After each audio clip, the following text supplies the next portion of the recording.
This video was produced to illustrate the importance of hoppers in a feeding system.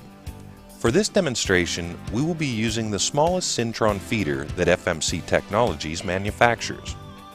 What we will demonstrate holds true for any size or brand of feeder. FMC Technologies used application expertise along with physical testing to produce this manual and video, working with hoppers.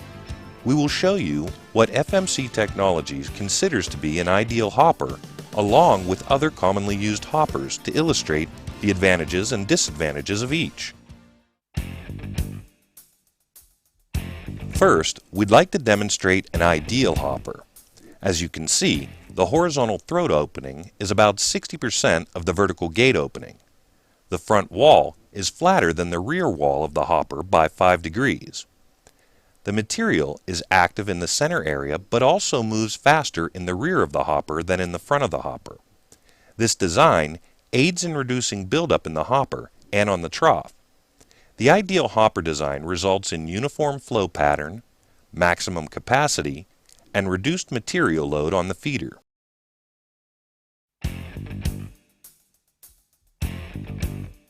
This is an acceptable hopper, where the horizontal throat opening is equal to the vertical gate opening.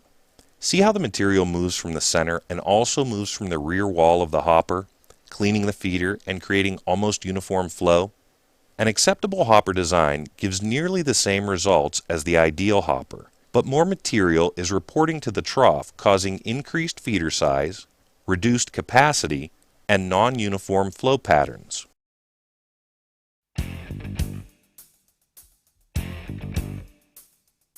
This hopper has excess throat, where the horizontal throat opening is greater than the vertical gate opening. See how the material moves from the center but does not move at the rear wall of the hopper, which can cause buildup in the hopper and in the trough. An excess throat hopper design causes increased feeder size, even greater reduction in capacity, non-uniform flow patterns, and increased material load, which could lead to collapse of the suspension coil springs.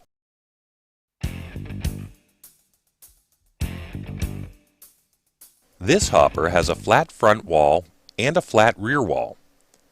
The material in the hopper moves from the center only. Very little material moves along the rear wall or the front wall. This design causes reduced material flow, rat holing, sticking and buildup inside the hopper, dormant material in the hopper and on the inlet side of the feeder, and increased material load on the feeder.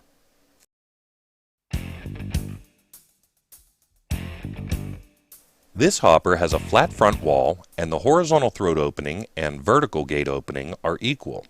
See how material moves along the rear wall but is dormant along the front wall? Also, there is a decrease in the material height at the discharge of the feeder. This design causes increased material load, increased feeder size, non-uniform flow patterns, and decreased capacity. Here is the reverse design. A flat rear wall and the horizontal throat opening and vertical gate opening are equal. See how the material is active in the center and in the front of the hopper? This design causes buildup on the trough and in the hopper, non-uniform flow patterns, decreased capacity, and reduced material depth at the discharge.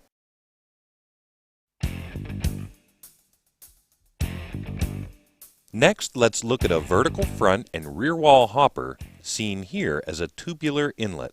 Notice that the material is moving along the front wall of the hopper but not along the rear wall.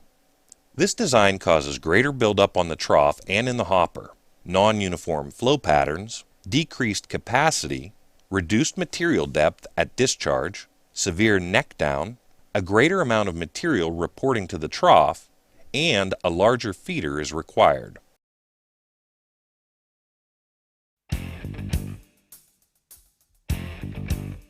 Here is a hopper with a vertical front wall and a flat rear wall.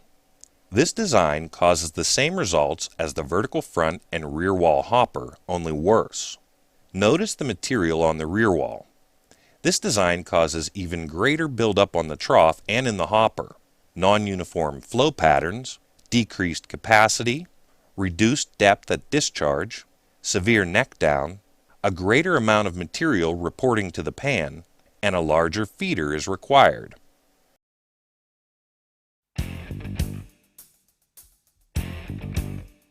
This design is the reverse of the previous hopper example, with a vertical rear wall and flat front wall. Notice the reduced bed depth. This design causes high head loads, reduced bed depth, increased material load, and a larger feeder is required.